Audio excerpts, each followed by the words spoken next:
बीते दिनों social media पर शिमला जिला के रोहड़ू में सेब को नाले में बहाने का वीडियो तेजी से वायरल हुआ था, जिसपे खूब सियासत भी हुई। वहीं यह मुद्दा एक बार फिर चर्चा में आ गया है। पोल्यूशन कंट्रोल बोर्ड की ओर से नाले में सेब बहाने वालों पर 1 लाख का जुर्माना लगाया गया है, जिस पर एक बार फिर सियासत तेज हो गई है। जहां एक ओर भाजपा इसका विरोध कर कांग्रेस सरकार पर कटाक्ष कर रही है, तो वहीं मुख्यमंत्री के प्रधान मीडिया सलाहकार नरेश चौहान ने इस मामले पर बात करते हुए कहा कि भाजपा इसे राजनीतिक मुद्दा बनाने का प्रयास कर रही है। 1 लाख का जुर्माना पोल्यूशन कंट्रोल बोर्ड की ओर से लगाया गया है। इसमें राजनीतिक दृष्टि से कोई भी कार्यवाही नहीं की गई है। नरेश चौहान ने प्रदेश में आपदा से उत्पन्न हुई स्थिति को लेकर और केंद्र से राहत राशि दिए जाने पर नेता प्रतिपक्ष जयराम ठाकुर के बयान पर भी पलटवार किया है। नरेश चौहान ने कहा कि नुकसान के आकलन की रिपोर्ट केंद्र सरकार को सौंपी गई है और उसकी एवज में ही विशेष राहत देने की मांग की गई, लेकिन फिर भी कोई सहायता नहीं दी गई है। वहीं नेता प्रतिपक्ष बार बार राहत मिलने की बात करते हैं। नेता प्रतिपक्ष प्रदेश की जनता को बताए कि केंद्र से कौन सी और किस प्रकार की सहायता प्रदेश की जनता को मिली है। आपने बहुत स्वाभाविक बात की कि इसको भाजपा राजनीतिक मुद्दा बनाने का प्रयास पहले भी हुआ। जब वो सेब डालने में डाला गया, वो भी राजनीतिक दृष्टि से किया गया था। उसको भी, उसके पीछे भी भाजपा के लोग थे। और आप सब जानते, मैं खुद बागबानू सेब को पैदा करने वाला हूँ। वो सेब था जो खराब हो जाता है, सड़ा हुआ सेब होता है, जिसको डिस्ट्रॉय किया जाता है, जो आप ये समझे कि MIS में भी नहीं जाता है। तो उसके ऊपर केस हुआ था, इन्वेस्टिगेशन हुआ। एक विभाग ने जो है, PCB ने अपने नियम के अनुसार उसमें उनको नोटिस काटा था।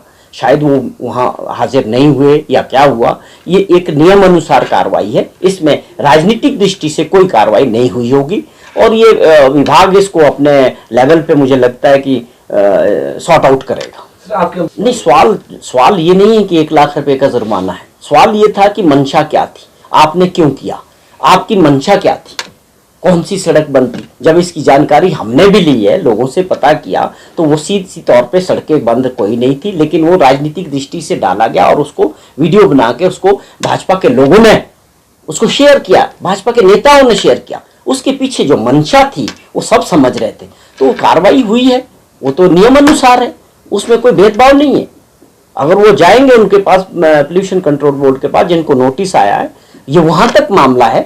इसमें भाजपा के लोग क्यों इन्वॉल्व हो रहे हैं, इसको राजनीतिक रंग देने का प्रयास किया जा रहा है। एक रूटीन कार्रवाई है, वो आगे फाइन होगा या माफ होगा ये डिपार्टमेंट को देखना है, लेकिन भाजपा के लोग इसको दोबारा से फिर से राजनीतिक दृष्टि से देखना चाह रहे हैं। ये ऐसे हथकंडे हिमाचल प्रदेश के लोग बिल्कुल पसंद नहीं करते और ये ना चलने वाले हैं। इनफैक्ट जो परिस्थितियां आपदा में हिमाचल प्रदेश में हुई, नुकसान हुआ, जो 10,000 करोड़ से ऊपर का आंकलन हो चुका अभी तक, और इसकी सारी रिपोर्ट जो है सरकार ने, भारत सरकार को जो टीमें आई थी उनको भेजी भी है।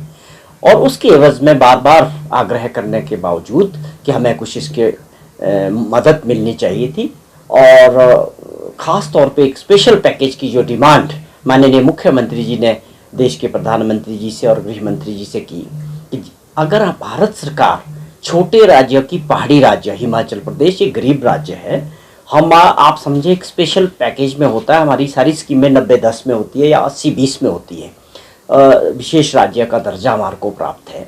तो हमें उम्मीद थी कि भी हमको सहायता भी उस हिसाब से होनी चाहिए थी, जिससे हम राहत कार्यों में सरकार तेजी ला सकती। लेकिन दुर्भाग्यपूर्ण आप ये देखिए कि बार बार विपक्ष के नेता माननीय ठाकुर जयराम जी इस बात को जिक्र मीडिया में कर रहे हैं कि बड़ी भारी सहायता मिली है।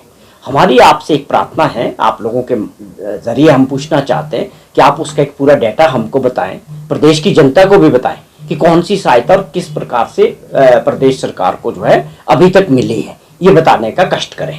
केवल मात्र अगर आप एक भ्रामक जो बयानबाजी कर रहे हैं, आप एक दिन उसके बारे में पूरी जानकारी हमको भी लग जाएगा मालूम और प्रदेश की जनता को भी, कि कब और कितना पैसा भारत सरकार ने हिमाचल प्रदेश को इस आपदा से निपटने के लिए दिया है।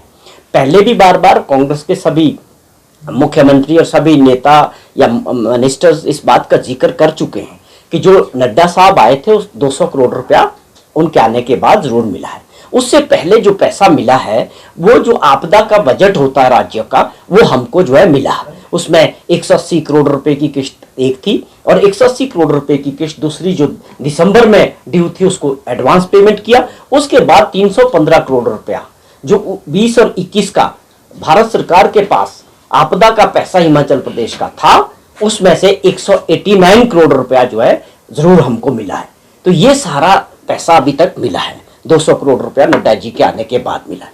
अब इसके अलावा कौन सा पैसा मिला है, मेरी एक रिक्वेस्ट है विपक्ष के नेता से कि वो बताएं कि इसके अलावा कौन सा पैसा जो हमने 10,000 करोड़ से ऊपर के जो लॉसेस के बारे में रिपोर्ट भारत सरकार को सबमिट की है राज्य सरकार ने, उसके एवज में कौन सा पैसा मिला जयराम जी को ये प्रदेश की जनता को बताना चाहिए। सर एक सवाल और है। देखिए, पहली बात तो ये कि मदद मिलनी चाहिए, ये एक अधिकार है, फेडरल सिस्टम है देश में।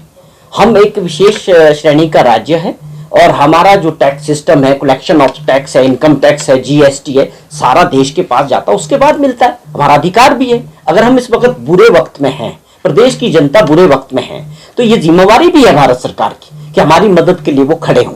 ये ठीक है कि हम बार बार इस बात का जिक्र कर रहे हैं कि जब पहले भी ऐसी स्थितियां बनी, उत्तराखंड में बनी, भुज में आया भूकंप था या महाराष्ट्र में परिस्थितियां आई, तो उसको जो है आपदा घोषित किया गया राष्ट्रीय स्तर पे।